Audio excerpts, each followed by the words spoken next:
Hello, everyone, and welcome to today's webinar, Personal Finance for Life, brought to you by your Vanderbilt Alumni Association. I'm Sarah Whitney Anderson, Assistant Director of Alumni and Student Engagement, and I'm so glad you could join us from wherever you are this afternoon. Today's webinar will last around 45 minutes with time at the end for questions. Please feel free to type questions as you have them in the questions box on the side panel of your screen throughout the presentation, and we will make sure these are addressed in some way before time is up. We will record today's webinar and post on the Expert Advice webpage in VU Connect, and we will share the recording with you via email. Many of you know our presenter today from previous alumni career offerings here at Vanderbilt, and I'm so excited he's back with us for this presentation. Gary Kimball serves as the inaugural Reside Director of the Undergraduate Business Minor Program. In this role, he manages curriculum, student engagement, and administrative functions involving nearly 2,000 students annually. Gary has worked with students in the areas of entrepreneurship, leadership, business planning, and finance. A primary focus of his work is the synthesis of strategy and finance to promote sound corporate decisions and value creation. Gary has over 30 years of experience in board, executive, and leadership roles, and he is currently a director at Kinko Group, a third-party logistics provider.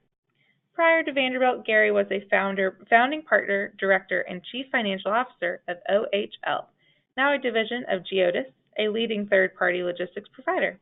At OHL, he is responsible for finance, real estate, legal, and administration while playing a key role in strategic planning. Gary graduated from Vanderbilt University with a bachelor's degree in economics and earned a master's degree in business administration from the Owen Graduate School of Management at Vanderbilt. While a student, he was a scholarship member of the varsity football team. We're so excited to have Gary, and so I'll kick it over to him now. Great, thanks so much, and welcome everyone. I always look forward to talking about personal finance, and I'm really excited about today. Going through the presentation, I'm going to touch on a number of different topics, including, see if I can get, I apologize, Sarah, my PowerPoint is hung up for a second. Just a minute.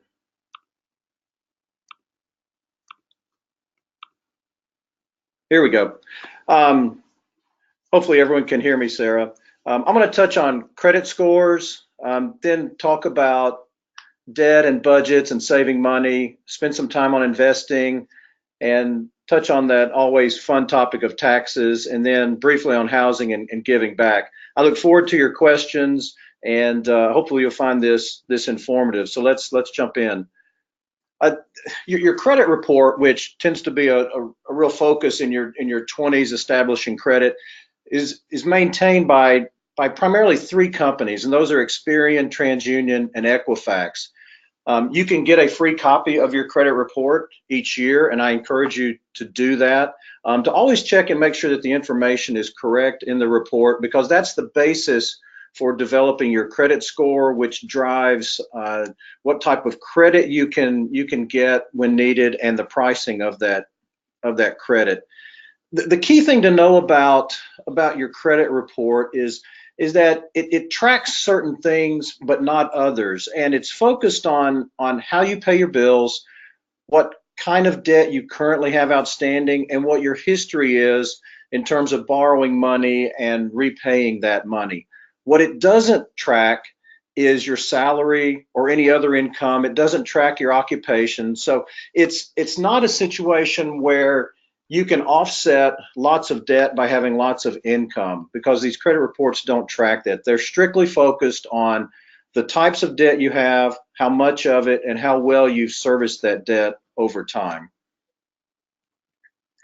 Your score that is developed from all that credit information will range from really, really bad, which is 300, to basically a perfect score of 850. And this score is the basis for how the interest rate is determined for money that you borrow, whether it's a credit card, whether it's a car loan, a home loan. And in some cases, it can even affect your insurance premiums if they choose to check your credit report. You can see on the screen that a good score typically has a 7 handle to it. The higher you get, the better rate you'll have. And if you fall down into the 600s, you can typically still get credit, but it'll be a bit more expensive for you. And below 600 tends to be viewed as quite risky, and you run the risk of either being rejected for a loan or having the loan be priced such that the interest rate you'd pay would be really, really high, and probably makes it more difficult to service if you were able to get the credit. So what impacts your credit score? There's five factors that go into your credit score. The two largest ones are your payment history. That's simply how you've paid your debts over time. If you've got a car loan, did you make your monthly payments on time and make all of them? The second primary factor is the amount of debt that you have outstanding. That could be a sum of your credit cards, a car loan, a home loan, anything that got reported to the credit agency. There's three other factors that also help determine your credit score, and they make up about a third of the impact on your score. One is the length of credit history. How long have you had debt, and how many types of debt, right? And the tenure on each one of those. The red box is the number of hard credit inquiries. And when I say a hard credit inquiry, that's not you going on, say, Credit Karma and checking your score. That's what's known as a soft inquiry, and that's perfectly fine. You can do that regularly, and it has no impact on your score. A hard inquiry is one where a lender is checking your score for the purpose of lending you money. So, for instance, if you were to go to the mall and you get up to the counter at Macy's, and they say, would you like to pay with a Macy's credit card? And you say, well, I don't have one. Would you like one? And you say, yes. They're going to pick up the phone and call and make an inquiry on your credit. And that's a hard inquiry because they're doing it for the purpose of establishing credit. If you do that too frequently, then your score is going to be reduced because it's looked at as a risk factor by the credit agencies, and too many inquiries indicate a need for money, which is typically a sign that there may be some financial distress on the part of the borrower. And then the final factor is the types of debt that you have. I mentioned earlier credit cards, car loans, and a home mortgage. A mix of those to me is reflective of life in general. So it's perfectly normal to have a credit card, have a car loan, have a home loan, and that's not penalized. What could be penalized is if you have, say, 10 credit cards. Credit cards are the easiest credit to get, and their history says that if you have a number of credit cards and you keep adding cards and deleting cards, then that can be a sign of financial distress, and typically means that you're finding ways to finance your life, but they aren't necessarily optimal ways, and your score can get dinged for that. I want to show you a couple of examples of how these credit scores can impact you. And the first example in red is a borrower who's contemplating buying a home, and they're also looking at a $200,000 mortgage that would be repaid over 30 years. And I've gone through two examples where a borrower has either a really good score or a very average to mediocre score. So on the left, you would see a FICO score of 760 to 850. That is excellent credit. That's about as good as it gets for anyone. And based on that score, the borrower has determined that the interest rate they would charge you would be 4.06%, a really attractive rate on a home loan. And at 4.06%, a 30-year mortgage would cost you $961 per month. However, if you had a FICO or credit score in the low 600s, which is not a great score, the interest rate that the lender would charge would be higher. It would be 5.65%. And that equates to a monthly payment of $1,154. And you might say, well, gosh, that's really not that big a difference on a monthly basis. But if you think about the life of that loan and you were to hold that loan for 30 years, then over those 30 years, you would pay an additional $69,480 of interest on the loan. And the issue with that is that you still have the same condo or home. It just happened to cost you almost $70,000 more.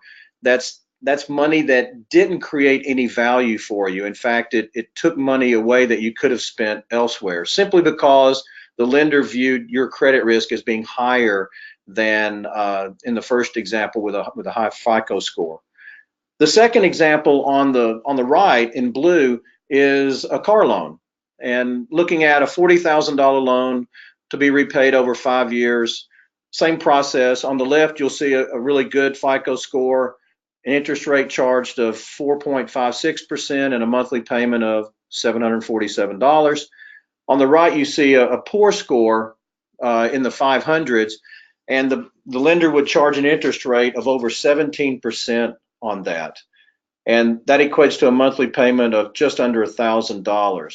So over 5 years for the same car, those two borrowers, right, are paying a difference of $15,060 in interest. Same car, right? And at the end of 5 years, if you had poor credit, that car would have cost you $15,000 more than if you'd had good credit. So getting a good score, right, is really key for when you need to borrow money, because it's going to lower the interest rate, which means less money out of your pocket for the same asset. And the key to that is focusing on how you can improve your score over time. One of the best things to do is to establish credit early in your 20s, if that's possible. Get a credit card, service it properly where you pay it off every month, and use it judicially. Also, as you start to have other needs, right, having a credit card, an auto, a mortgage, where there are payments every month that are made on time, and over the life of that, right, it really establishes a picture of you that lenders like, where you're being responsible with any money that you do borrow. The middle cloud there is basically saying, it's referring to those inquiries I mentioned earlier. Yeah, you don't want people going and looking at your credit unnecessarily. And to me, spend some time before you ask for credit to limit the inquiries that go on your credit report. Borrow money when necessary. It's one thing to get the Macy's credit card that I mentioned earlier, because Macy's may offer you a 20% discount on whatever you bought that day. But that also goes in as a hard inquiry. And do you really need a Macy's card? Or would you really be just as well served to have a Visa or MasterCard and just ask the bank to increase your limit if you needed? So things like that to think about, where the cards that you have are ones that you use and they're ones that bring value to you versus having a wide variety of them. Keep your accounts for a long time, pay them off monthly. You get rewarded for maintaining your payment records over a long time. And from a financial / economic standpoint, paying off your cards every month when possible brings a discipline to your cash flow, but also benefits you on your credit report. I mentioned in the purple cloud, having one or two credit cards with higher limits versus having multiple cards. Most banks are happy if you've serviced the card well to increase your credit limit periodically. I typically call once a year and ask for an increase, and they're most times accommodating with that. Personally, I have one Visa and I have one MasterCard, and the Visa I've set up to be with the Southwest Affinity program, because I fly Southwest a lot. And using that card, paying it off every month, but getting points for what I spend seems to serve me personally well. We each have a little different take on what's valuable to us. So studying the cards that are out there in the different affinity programs, find one that works for you, and then service it really well. And when needed, ask the bank for a higher limit. You actually get a boost to your credit score for your unused credit. So let's say you had a credit card that had a $10,000 limit on it. The fact that you have $0 to, let's say, $2,000 outstanding means that you've got a lot of unused credit, in that case between $8,000 and $10,000. the credit agency will look at that and say, that's great because they've got credit available and they're not having to use it all the time. So they'll actually bump your score up. And the more unused credit you've got, the bigger the positive impact on your score. But focus on a couple of cards and manage the limits there, and manage the payments there as well, to where if you can pay them off every month. I was doing a similar presentation recently, and I mentioned an example of an older lady who had a $10,000 balance on her credit card, and very dutifully over the course of several years, she made the minimum payment that the credit card company required. And after 5 years, she had paid off $8 of principal. She still had $9,992 outstanding, because virtually all of her monthly payment was going toward interest. So when I say, pay your card off monthly, what I'm really referring to is to pay the outstanding balance down to zero, not just make the payment that shows up on your statement there. Kind of along the same theme as credit cards, just some general thoughts on debt. Credit card debt is typically your worst enemy. It carries a high interest rate, usually somewhere between 15 and 25%. And the opportunity cost of having to pay that interest is that you don't get to take that money and put it in an investment account where it's actually growing and building value for you. Credit cards are easy because you can spend money quickly to take care of things, but the burden comes thereafter, where if you don't pay it off each month, servicing that debt is expensive, but it's also even more expensive when you think about what you could have done with the money that's going toward interest. So in terms of priorities in debt, credit card debt to me rises to the top to get paid off as quickly as possible. Only borrow from well-known lenders. I occasionally will get a call from a former student and say, hey, I'm looking to buy something, and this deal sounds too good to be true. And typically it is. I recommend working with banks that are well-known, that are transparent about the terms that they offer, and are willing to sit down and walk through all the documentation with you.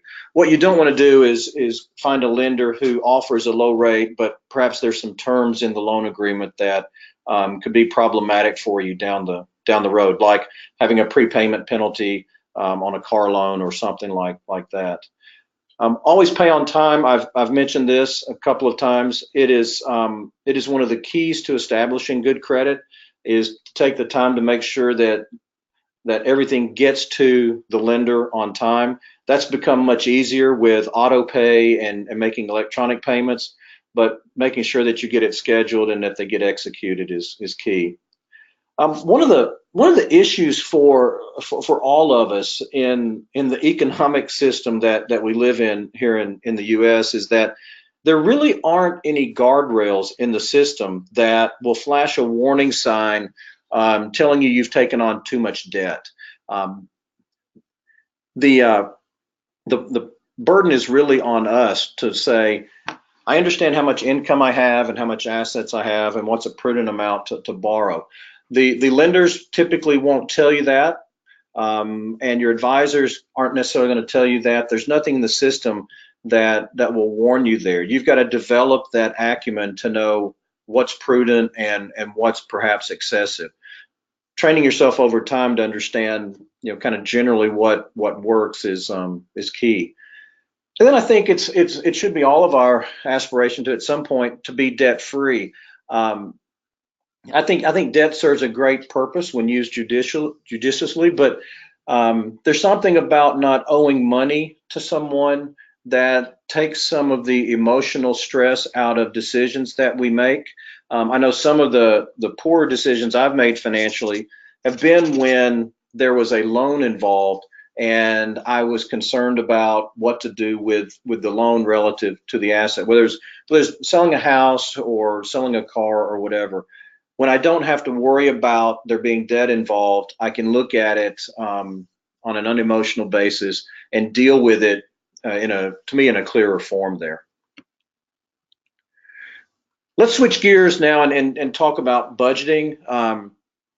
I have two kids who are 30 and 27, and they always roll their eyes when I bring up budgeting. But two key points here really is it's important to understand that gross pay doesn't equal net pay. And if you're out in the workforce now, you've experienced that.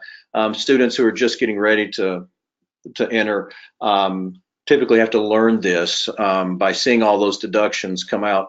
But a good benchmark that I've used over time is that typically your take-home pay is going to be somewhere between, 50% and 75%. It depends on where you live and the tax situation in those areas. An example I've used here, it's almost 2/3, and some of that's mandatory, whether it's the tax withholding or Medicare, FICA, i.e. Social Security. Some of it's at your discretion, like how much you contribute to a 401k and what types of insurance, et cetera, that you take out. The key point is to work off of whatever that net number is, and that's the basis for determining what to spend, in terms of maintaining your lifestyle. The key point to me in doing a budget, and my wife and I have done one for years, is there's certain expenses that we can't avoid. Those are rent, food, transportation, that type of stuff. We can manage it to some extent, but we're going to have to spend money there.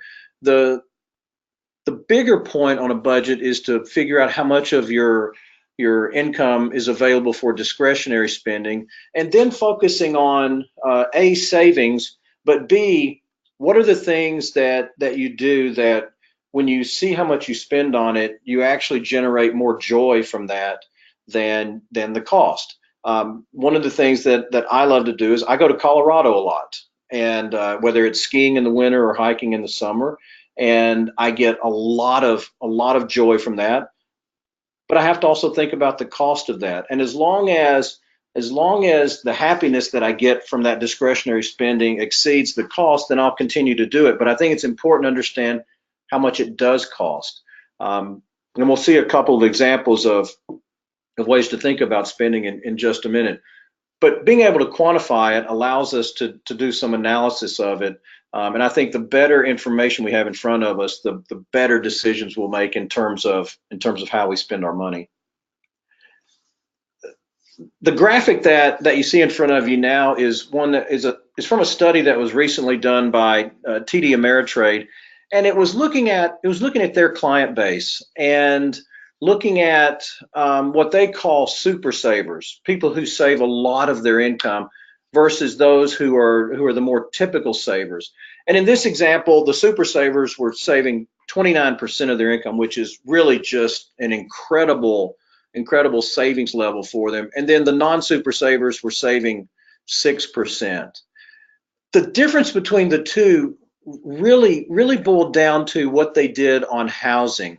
And if you were to look at the spending between the essential household expenses and housing and utilities, the difference between the super savers, right, who were spending in the neighborhood of 38% of their income versus the non-super savers who were spending over 50% of their income there. So that housing decision alone had a significant bearing on how much money each client was able to save. The less they spent on housing, the more they were able to save. And housing is one of those interesting decisions where we think of it a little bit like an investment, but it's really our place to live, and we spend a lot of time there, and we want it to be what we want, so to speak, where when we're there it makes us happy. But there's a trade-off to that as well. The more you spend on housing, the less you're able to dedicate to savings and some of the other goals that you have. In terms of savings, there's several goals for us on that. I think the first goal is we need to have access to an emergency fund, and there's various levels of guidance on this. The typical benchmark that I see is somewhere between 3 and 6 months of pay. The reality in life is life gets a bit messy and some bad things happen, whether it's a major repair to a car, or there may be a sickness or some extended time off, or a family member needs help. And having that emergency fund already established, right, takes some of the emotion out of how you analyze each situation. If you get that call and you need to access a fairly significant amount of money, having it already dedicated to that makes it an easier decision on what to do, versus if you don't have that emergency fund established, right? A, you're having to look for how to access the money, and then B, also facing the decision that's generated the emergency to begin with. Saving money also helps us, develop a discipline to really be successful financially long term. To me, that discipline needs to be established early, where we're saving money and investing it in a good manner. The earlier we do that and develop those habits, the easier the later decades of our lives become. Perhaps you want to make some different types of investments, whether it's in stock or real estate, et cetera. Saving money creates a pool for that. I mentioned earlier about becoming debt free. Saving money allows us to achieve that goal at some point. But I think the real key to saving money is the last point that I'll make. And my wish for everyone is that they can be wealthy. And I define wealth not by how much money you have in the bank, but are you able to live life on your own terms? And if you're able to do what you want to do, and you have the means to do that, to me, I don't know what else we should ask for, right? Because we're doing what makes us happy, and we're able to do it without the financial stress that's there. To me, that's a wealthy life, and would be my goal for anyone that's interested in pursuing it. Now that we've saved some money, there's a variety of ways that we can invest it. There are different vehicles that are available to us, and the primary vehicle for most people is just a regular taxable investment account. When I refer to that, I'm thinking something along the lines of, I call Vanguard, I establish an account, and periodically I will put money in there, and there's no restrictions on how much I put in or when I take it out.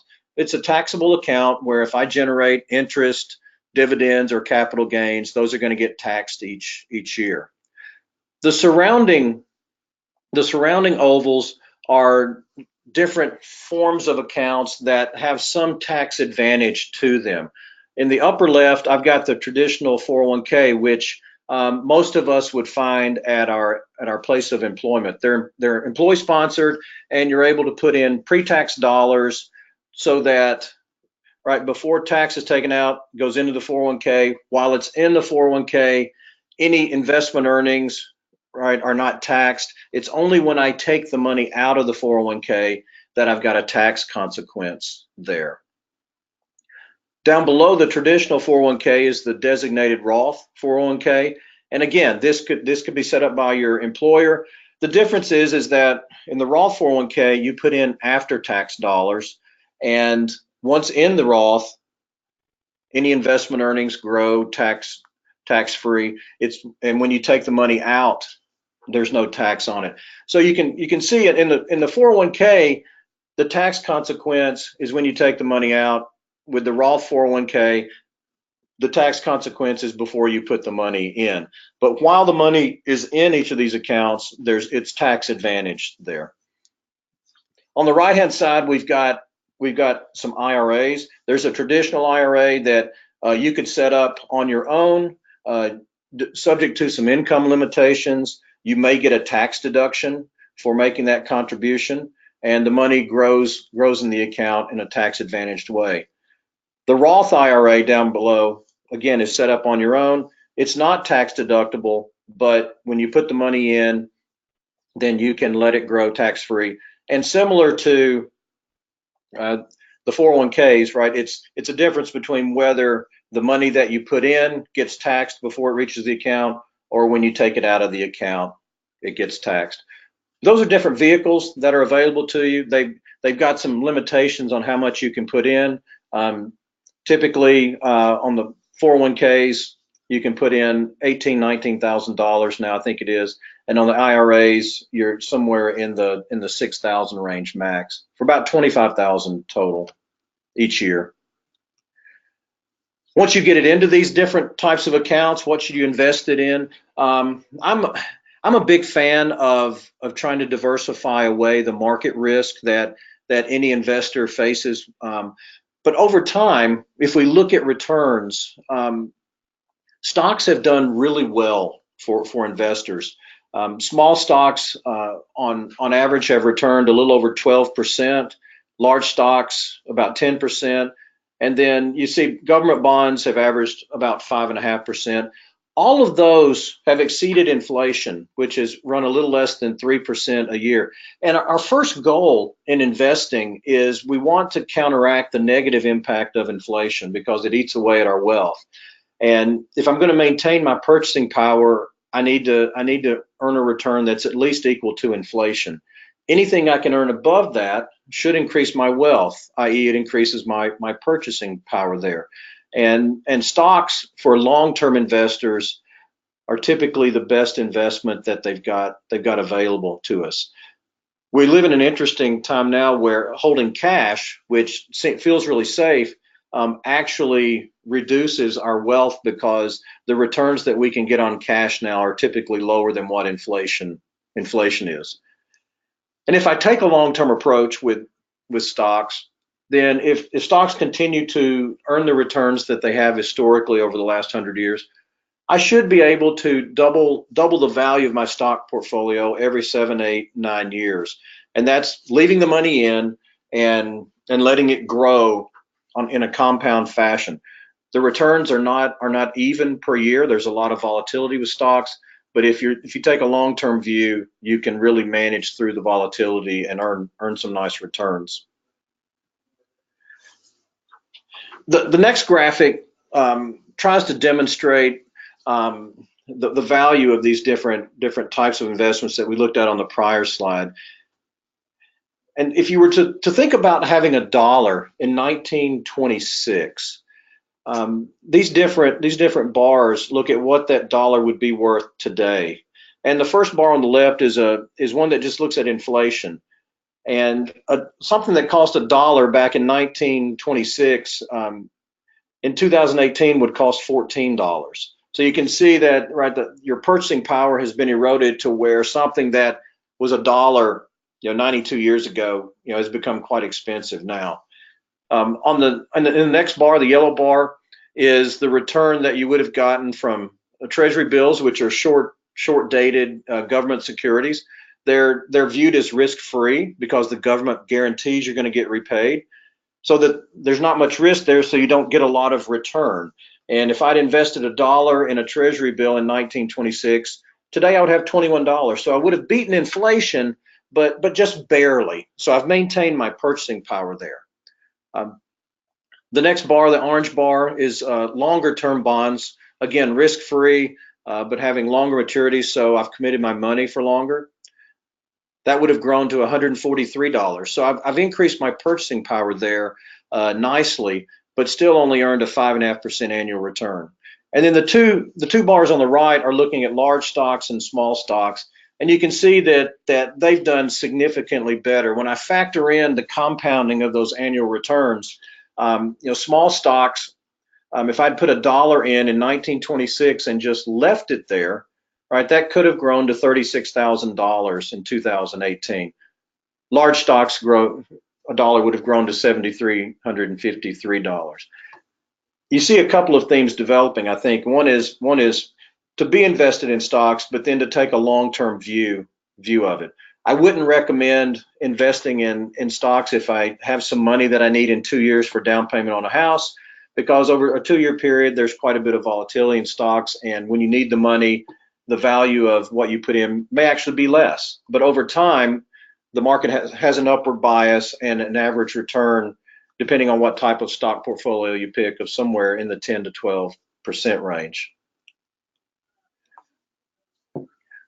The next slide looks at an example of really investing for the long term. And in this example, I've looked at an opportunity where someone who just graduated from college and has started their first job puts $1,000 into their 401k plan at work. And this scenario assumes that that's the only deposit that they make in that account. It's just $1,000 in that first year.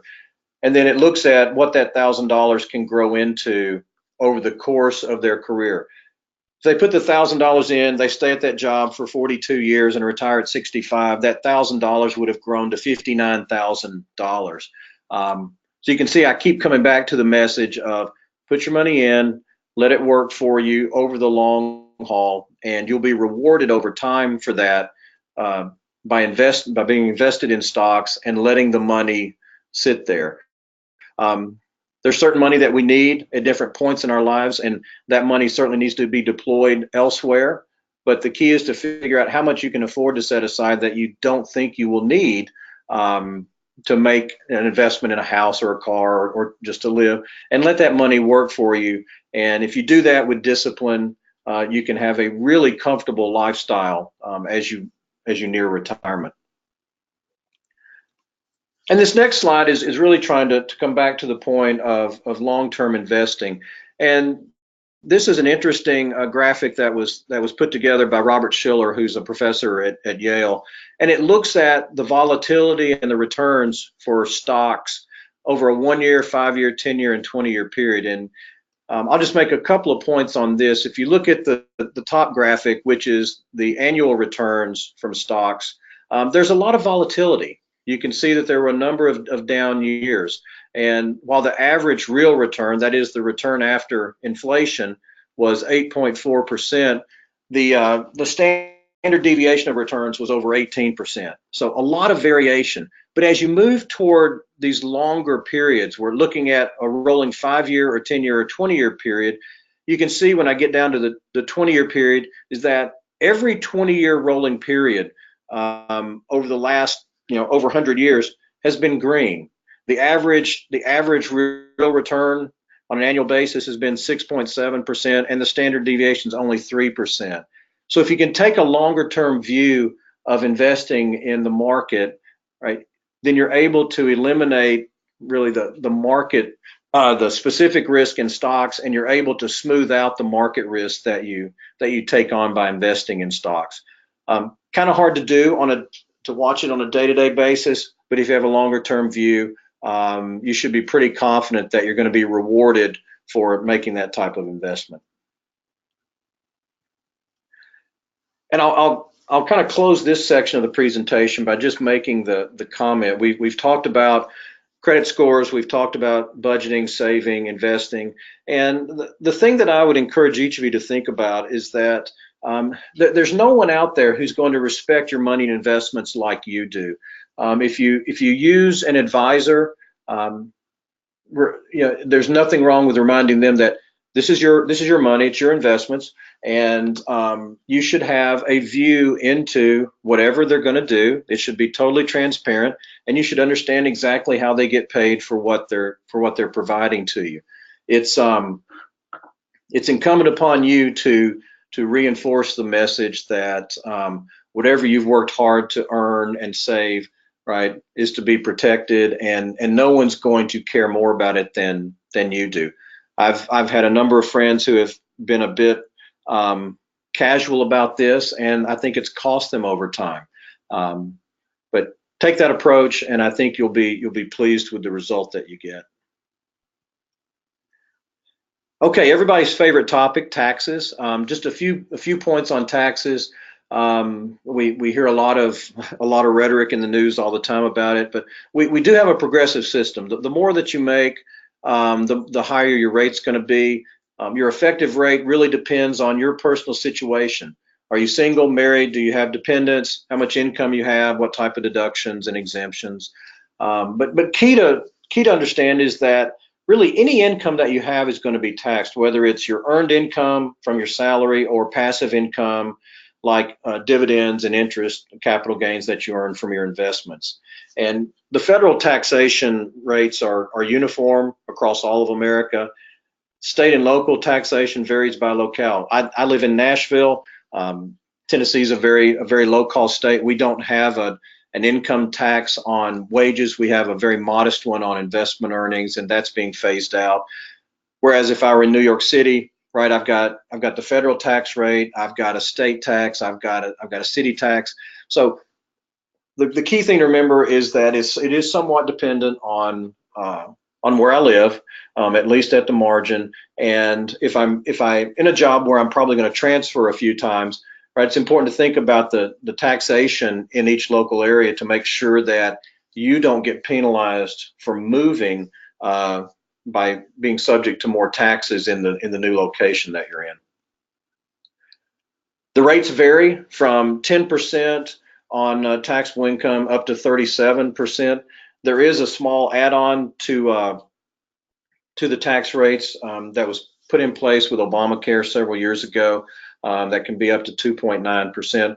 But the standard rates you can see in front of you that if you get up, if your earnings exceed $500,000, you're going to be in the top bracket at 37%.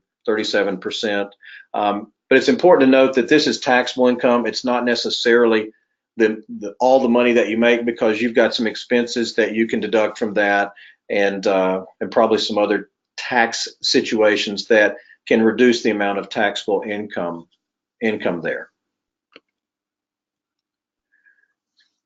Switching gears to housing, a couple of points that I would make about housing. I get asked a lot here by students who are just contemplating on what to do when they leave here. You know, should you buy a place? Should you rent?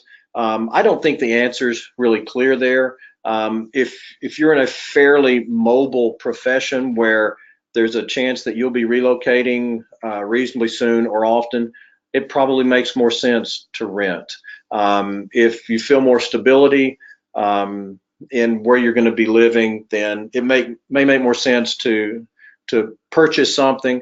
The key point to remember is that the cost of home ownership is not just your mortgage payment. And a pretty good benchmark to keep in mind is that if I'm thinking about the all-in monthly cost of owning a home or a condo, it's typically going to be 1.4 to 1.5 times the mortgage payment. So if I've got a $2,000 mortgage payment, I would expect to have another, $800 to $1,000 of expenses related to owning that property. That's going to capture the property taxes, insurance, the maintenance that you've got to do, et cetera. But it's an important budgeting item to think about in terms of cost and what you can afford. For people who may be renting right now and moving to something that they're going to own, keep in mind that the lease payment you're paying on the apartment is an all-in cost there, versus a mortgage payment is just part of the cost. You've got to add another 40 to 50% in anticipated expenses to cover things that would be covered already in the apartment lease versus what would happen if you were to own a home. The average house has increased about 3.8% annually since 1987. Inflation over that time's averaged a little less than 3%. So you get some real value created there. But I always encourage people to think about owning a home as it's first and foremost a place to live. You're going to spend a lot of time there, and it should be a place that makes you happy. Secondarily, maybe it's a good investment. That depends on the market and what happens in the overall economy. Home prices are typically driven by wage growth and by population growth, and that pushes it a little bit above inflation, but it's not something where you should expect to create a lot of wealth from. Occasionally someone gets lucky, but typically what you're hoping to do is over time maybe subsidize the cost of living there by the annual increase in the value of the property. One of the interesting dynamics in the housing market is that over the last 45 years, the average size of a house has increased by almost 2/3. Whereas we used to see houses in the 1,500 square foot range on average, now the average house is about 2,600 square feet. The bigger the house, the more expensive it is to maintain on a monthly basis. And I would encourage you, when you think about investing in housing, is what exactly am I looking for? Am I looking for more space, which will cost me more money, whether you're talking about utilities or just the overall cost of the property, or am I looking for something that can be quite practical but nice, and perhaps I can operate that household on a little more modest budget each month. We each have a little different take on that. There's not a right answer. It's just something to be cognizant of as you go through the decision process. And then just a few words about charitable giving. I think anytime we talk about personal finance, it's important to think about charity as well. The best advice that I can give there is if it moves your heart, then it's something that you should consider doing. If it's just a thought that you have in your head, it's probably not. Americans are quite charitable. The most recent report that I've seen from Giving USA was from 2017, and there was 410 billion given to charity that year. 70% of that came from individuals like you and me, where we found a cause that we wanted to invest in, whether that was with our time, talent, or money. And there's a significant portion of the American population that does volunteer to help at some charity. My personal take is that I like to be involved in things where I feel like my effort or my money moves the needle a bit. So I tend to work on smaller projects, and they tend to be ones where I've developed some kind of relationship with either the people who run the charity or the people that are benefiting from the charity. But find something that moves you and invest in it. Every time I've done something charitable, I feel like I've gotten a return on that was much greater than what I invested, and it makes me feel good. It's a good way to engage the community and feel like you're creating some value in the area that you live. And thank you. I look forward to some questions, and I'll mention that if anyone would like the slide deck, I'd be happy to send it to you. You can reach me at gary.kimball@vanderbilt.edu, and I'm thrilled that you spent some time with me today, and hope you found it of value. Yes, thank you, Gary. That was wonderful. I know I wrote down lots of tips and tricks to keep in mind as I go along, and we actually already have some questions. So people, Okay. please keep submitting those, but we'll start out with the first one submitted.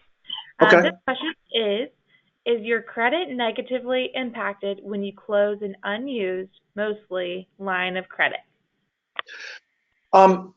There's the potential for your credit score to drop modestly. It's perfectly fine to close that account, but closing the account may impact the calculation on how long you've had credit. And if you remember from the earlier slide talking about that, one of the factors is how long you've established credit. And let's say you have a line of credit that has been in place for 6 years, right? So you continue to build that length factor there. If you were to close that and the only other account that you had was a credit card that was a year old, you're probably going to see your score drop just a little bit, and then it will start creeping back up over the coming 6 to 12 months. So yes, it's possible that it would have a slightly negative impact, but it's not something that I think is a material criteria as to whether I close that account or not. Wonderful. And our next question is it better to pay off a credit card monthly or all at once if you have the money? I want to make sure I understand that. I'll try and answer it, but I may need to add a bit to it. I'm a big fan of paying it off every month because it's something that I can develop a rhythm for, and I know that it's coming. If the question is, if I have the money, should I pay it off before the due date or whatever? You get a benefit on your credit score once you pay it off, because it creates It creates more available credit that is unused. That said, unless I was needing to bump my credit score up to get some new credit right before the due date of the credit card, I wouldn't worry about it then, because you're going to get the same impact a couple of weeks later on the due date. And the reality is that if you pay it off before the due date, you're giving up the use of your money. And during those 2 weeks, right, you could have earned a little bit on your money that's in your bank account. You're still paying the same amount, whether you pay it on the 15th, the 18th, or the 1st of next month.